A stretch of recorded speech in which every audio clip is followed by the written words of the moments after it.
Update India TV, हर खबर सच्चाई की ओर। ईश्वरपूर पोलिसांची मोठी कारवाई, अवैध देशी पिस्तुलांसह दोघे ताब्यात। सांगली जिल्ह्यातील ईश्वरपूर पोलीस ठाण्याच्या हद्दीत अवैध शस्त्रसाठ्यांवर पोलिसांनी मोठी कारवाई करत 2 संशयित आरोपींना ताब्यात घेतले आहे।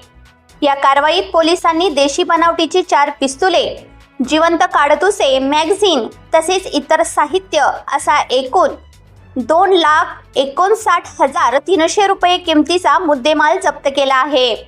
दिनांक 28 जानेवारी 2026 रोजी रात्री पेटनाका ते नेरले जाणाऱ्या रोडलगत पेटनाका परिसरात पेट्रोलिंग दरम्यान ही कारवाई करण्यात आली। गोपनीय बातमीदारांमार्फत मिळालेल्या माहितीच्या आधारे ईश्वरपूर पोलीस ठाण्याच्या पथकाने सापळा रचत संशयितांना अडवले।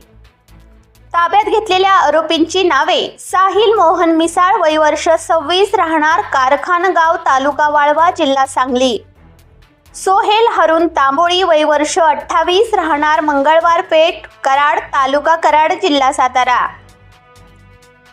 अशी अटक केलेल्यांची नावे असून त्यांच्याकडून अवैध शस्त्रसाठा जप्त करण्यात आला आहे।